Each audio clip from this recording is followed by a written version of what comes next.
السلام علیکم ویورز، میرا نام عطاء الرحمن اور آپ دیکھ رہے ہیں عطاء بخاری یوٹیوب چینل۔ قرآن کریم کی مسلسل ایکسپوزیشن کے سلسلہ میں آج ہم سورہ النساء کی آیت نمبر 118 کی ایکسپوزیشن کریں گے۔ ان آیات میں بات چل رہی ہے شرک سے متعلق، شرک کرنے والوں سے متعلق، کہ وہ کرتے کیا ہیں، ان کا طرز عمل کیا ہوتا ہے، ان کے کانسیکوینسز کیا ہیں۔ یہ ساری چیزیں ان آیات میں چل رہی ہیں۔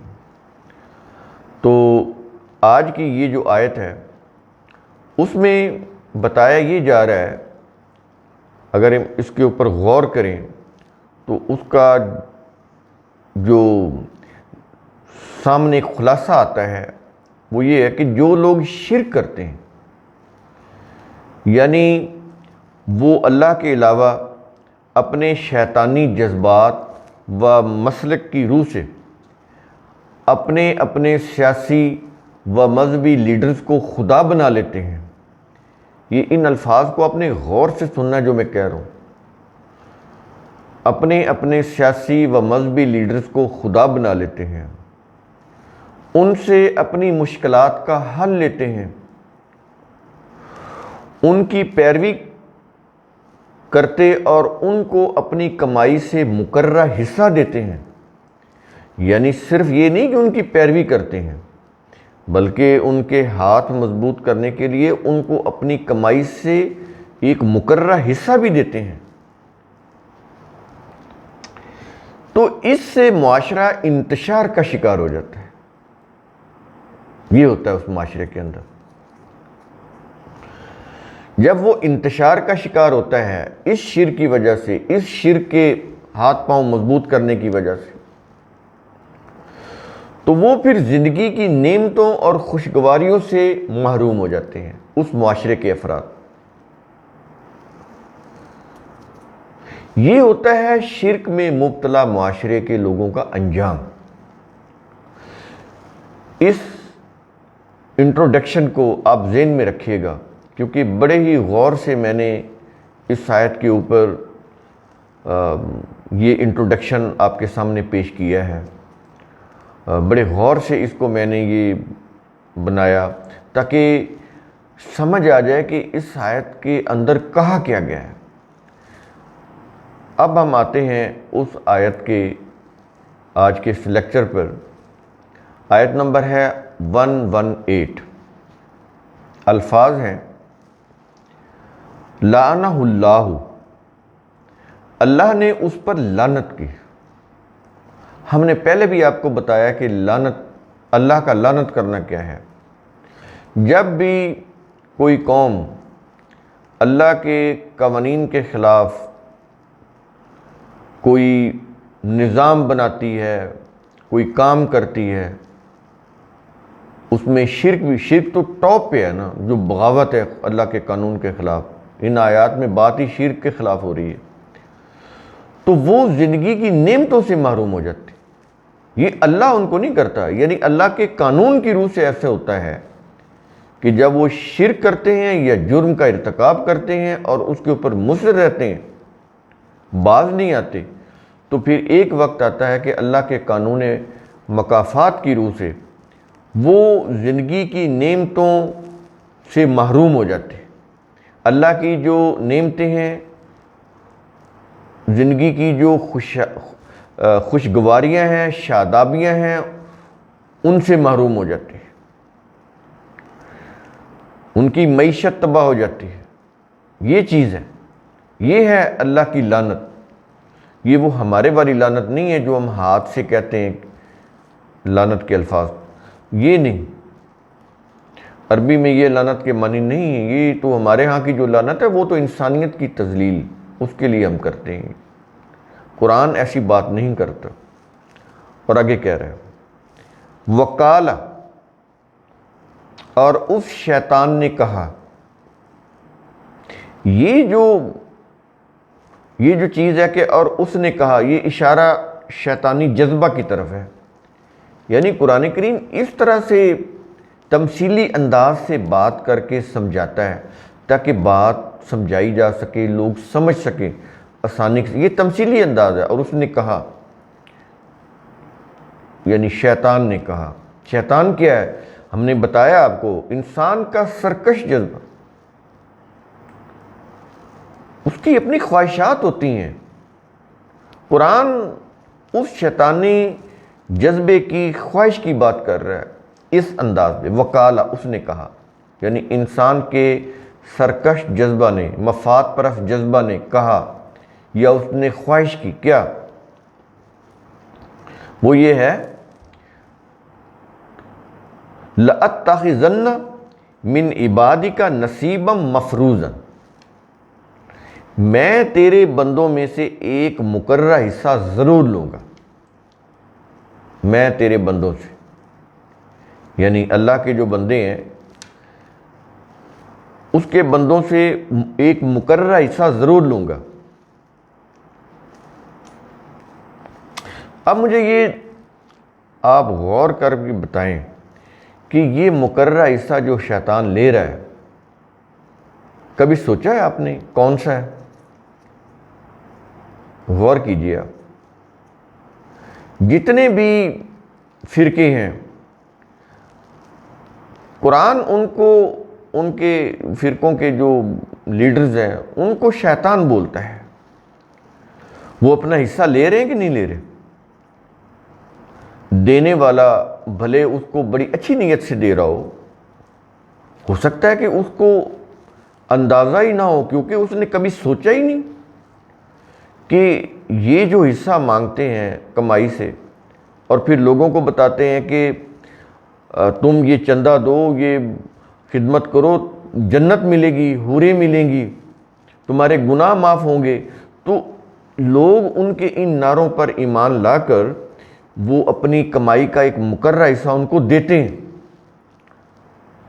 اور اس سے وہ کیا ہوتا ہے، وہ کفر اور شرک کا جو نظام ہے، جو اللہ کے قانون کے خلاف بغاوت کا نظام ہے، وہ اور مضبوط ہوتا چلا جاتا ہے۔ یہ اس چیز کو قرآن کریم نے یہاں پر ان الفاظ سے سمجھایا ہے کہ وہ جو جذبہ ہوتا ہے نا شیطانی، اس کی ڈٹرمینیشن کی بات کر رہا ہے قرآن، کہ اس نے تہیہ کیا ہوا ہے کہ میں لوگوں کی جو کمائی ہے اس میں سے اللہ کے نام پر لوں گا۔ لیتے وہ اللہ کے نام پہ ہیں، دین کے نام کے اوپر، نیکی کے نام کے اوپر، لیکن وہ اس سے کرتے کیا ہیں؟ اپنے جو انہوں نے شرک کا نظام بنایا ہوتا اس کو مضبوط کرتے ہیں۔ پھر وہ نظام جتنا مضبوط ہوتا چلا جاتا ہے، لوگوں کے لیے اتنی اٹریکشن بڑھتی چلی جاتی ہے، کیونکہ کوئی بھی مذہب کا نظام، کوئی بھی شرک کا نظام جب مضبوط ہوتا ہے، قائم ہوتا ہے، تو اس میں پھر یوں کہہ لیں وہ معاشرتی یا وہ ایک سماجی حصہ بن جاتا ہے، سماج کا ایک حصہ بن جاتا ہے، اس سے لوگوں کا روزگار وابستہ ہو جاتا ہے، وہ پھر برا لگتا ہی نہیں۔ کوئی بھی دنیا میں جتنی بھی اقوام ہیں، کسی بھی قوم میں چلے جائیں، وہ کتنی وہ ان کی جو رسم ہے وہ بری کیوں نہ ہو، لیکن وہ ان کو بری نہیں لگتی، کیونکہ لوگوں کے مفاد وابستہ ہوتے ہیں، اس لیے ان کو بری نہیں لگتی۔ تو جب آپ ایک شرک کا نظام کھڑا کر، فار ایگزامپل آپ نے ایک مزار بنایا، ایک شخص کو، کسی شخص کی قبر کے اوپر ایک مزار بنا دیا، اب اس کے اوپر چندے نذرانے شروع ہو گئے، یعنی کسی طرح سے آپ نے وہ ڈیولپ کر دیا، لوگوں سے چندہ لیا، وہ کھڑا کر دیا، وہ بڑا بن گیا مزار۔ اب لوگ آ رہے ہیں، وہاں پہ لنگر پک رہے ہیں، کھانے چل رہے ہیں، قوالیاں ہو رہی ہیں، یعنی میوزیکل انٹرٹینمنٹ بھی ہے، کھانے کی جو انٹرٹینمنٹ ہے وہ بھی ہے، لوگوں کا ملنا ملانا بھی، سوشل کانٹیکٹ بھی ہو گیا، کوئی کہیں دور سے آیا تو اس کے لیے سونے کا بندوبست بھی ہو گیا، وہ سرائے کا کام بھی وہاں سے مل جاتا ہے۔ پھر لوگ وہاں پر آ کر اپنے وہ گھر کے جو جتنے بھی فکر تفکرات اس سے بھی آزاد ہو جاتے ہیں کچھ دیر کے لیے، وہ سمجھتے ہیں کہ ہمیں روحانی سکون مل رہا ہے۔ یہ چیزیں ہیں نا، یعنی ایک چیز آپ نے غلط ڈیولپ کی، پھر اس کے اوپر دیکھیں کتنے لوگوں کا وہ روزگار بھی وابستہ ہو گیا، لوگوں کے انٹرسٹ بھی اس کے ساتھ اٹیچ ہو گئے. یعنی آپ نے اپنی کمائی سے اس کو آپ نے پختہ تر کر دیا، وہ لوگوں کی اٹریکشن کا باعث بن گیا. اب لوگ اس کو برائی نہیں سمجھتے.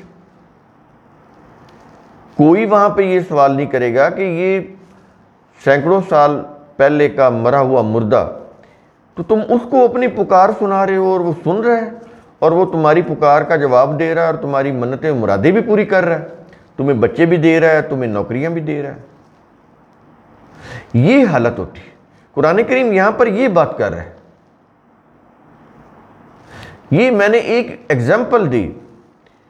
اس طرح بہت ساری چیزیں ہیں جو آپ خود سوچ کر سمجھ کر غور و فکر کر کے آپ خود معلوم کر سکتے ہیں کہ یہ جو شرک کا کاروبار ہے یہ کس کس انداز سے پھیل چکا ہے اور کتنا مضبوط اس نے اپنے پنجے گاڑ لیے ہیں معاشرے کے اندر کہ آپ اس طرف انگلی بھی نہیں کر سکتے. کریں گے تو وہ آپ کو گستاخ بنا کے وہ بلکہ آپ کے قتل کے فتوے جاری کر دیں گے. یہاں تک حالت پہنچ جاتی. تو ہمارا مقصد یہ تنقید کرنا نہیں ہے، کیونکہ ہمارے جتنے بھی ویڈیوز ہیں یہ قرآن کو سمجھانے کے لیے ہیں، اور قرآن کی جو انڈرسٹینڈنگ ہے اس کے راستے میں جو سب سے بڑی رکاوٹ ہے وہ ریلیجس تھنکنگ ہے. ریلیجس سوچ، یہ جو سوچ ہوتی ہے یہ ایک ایسی یوں کہہ لیں بیماری ہے کہ اس میں انسانی عقل و فکر بند ہو جاتے ہیں. انسان سوچنے سمجھنے کی صلاحیتوں ہونے کے باوجود ان سے کام نہیں لے پاتا. ایک چیز ذہن میں رکھیں کہ برین میں یا انسانی دل و دماغ میں یا قرآن کے اصول ضابطے رہ سکتے ہیں یا پھر مسالک اور عقائد وہ رہ سکتے ہیں. یہ مکس اپ نہیں ہو سکتی چیزیں، مکس اپ نہیں ہوں گے. کبھی بھی قرآن عقائد کے ساتھ، ظاہر قرآن کے اندر عقائد نہیں، عقائد مسالک میں مذہب میں ہوتے ہیں. قرآن کے اصول کبھی بھی مذہب کے عقائد کے ساتھ مکس اپ نہیں ہو سکتے. تو اگر آپ ان دونوں کو لے کر چلنا چاہیں تو نہیں چل سکتے. آپ ایسے لوگوں کو قرآن سنائیں وہ سنیں گے ہی نہیں، کیونکہ ان کا سوچنے کا جو انداز ہے، ان کے بات سننے کا جو انداز ہے وہ اس کا فارمیٹ ہی اور طرح کا ہوتا ہے. وہ قبول ہی نہیں کرتا قرآن کی کسی حقانیت کو، کسی سچ کو. تو یہ بڑی قابل غور آیات ہیں، چھوٹی چھوٹی آیات ہیں لیکن بڑی قابل غور ہیں. ان آیات کی یہ جو لیکچرز ہیں ان سے آپ کو پتہ چلے گا کہ شرک ہوتا کیا ہے اور اس کے نقصانات کیا ہیں جو ہم بھگت رہے ہیں. یہ نہیں کہ ہمیں پتہ نہ ہو. ہمیں تو کسی اور قوم کی مثال دینے کی ضرورت نہیں ہے. سب سے زیادہ جو شرک ہے وہ ہم ہی تو کر رہے ہیں. کسی اور کو کیا کہنا یا کسی اور کی مثال دیکھنے کے لیے کہیں اور جانے کی ضرورت ہی نہیں ہے. شرک کی یوں کہہ لیں کہ ایک میکسیمم جو اپروچ ہے، اس کی جو شرک کی گروتھ ہے وہ ہمارے معاشرے میں ہے. ہر شعبے میں کوئی فرقہ اس سے نہیں بچا، بلکہ کوئی بھی فرقہ وہ کتنا ہی بازار اچھا ہو اس کی بیس ہی شرک ہوتا ہے. اگر شرک نہ کرے فرقہ ہی نہیں بن سکتا. شرک کی بیس کے اوپر تو فرقہ بنتا ہے. یہ چیز تو قرآن کریم کا اصول ثم تتفکروا، اس کی روح سے آپ خود بھی سوچا کریں، سمجھا کریں، غور و فکر کیا کریں. شکریہ.